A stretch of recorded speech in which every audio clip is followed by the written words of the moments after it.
Hi, welcome back. To today's video we're going to be going through some behind the scenes stuff, how much effort it takes to put together a 30-second clip on flybys, some interesting shots that I think you find quite amusing,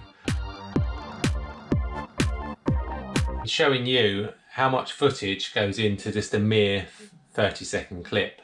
So at the end of this I will play that 30-second clip, but it's just interesting to see some stuff that I've tried, and it's just for a bit of fun really. So if we just play the clip and I can just explain as we go along.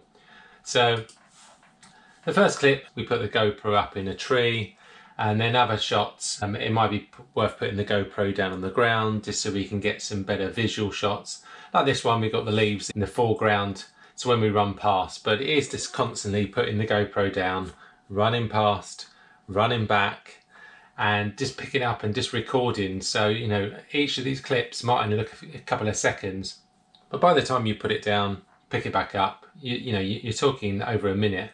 And then I tried in this clip actually attaching the GoPro to my shoe, and then I tried running with it because I thought it might get some good shots, but obviously it clearly doesn't. It's not usable at all, but unless you try these shots you just never know. The next one is, I thought to myself, Kofuzi does these 360 ones, what would happen if I got a branch?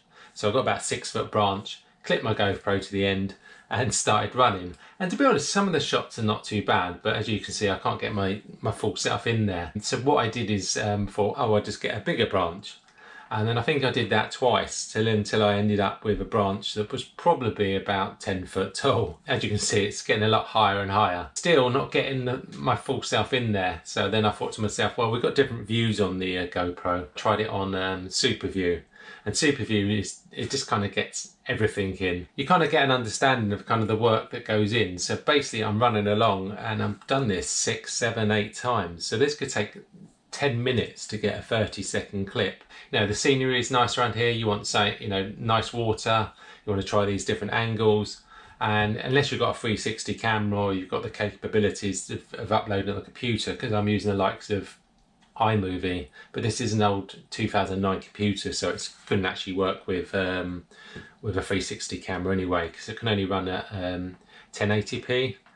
And so now we're going back, and I think this is when I've changed it to the biggest stick, and as you can see I'm holding it up and I'm quite impressed with myself that this is going to be a good idea. Had a quick look around, make sure no one's coming. Alright, so we put the camera now in Super View, and you see more of me, so I'm getting the whole of that in. So the full-on 10-foot stick, as you can see, getting a lot more footage in there, which I was actually impressed with. If this stick was black, it wouldn't actually be too bad. And then I saw someone, so I unclipped the GoPro and then kind of threw it in the bush as quick as possible. So now what I'm going to show you is all this footage that I did put together in just one clip, and it just kind of shows how much goes into making these YouTube videos, because it might only look 30 seconds, but it could take 10-15 minutes to shoot, and all these different ideas, or just trying new stuff that doesn't always work.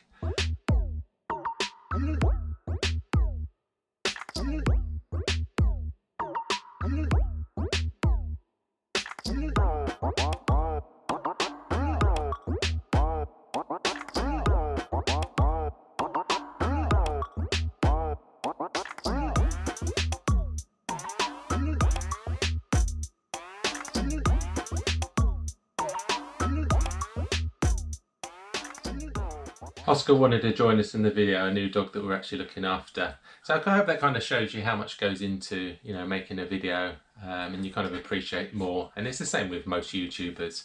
Or what did I get up to this weekend? I was planning a long run on Saturday and then a recovery run on the Sunday.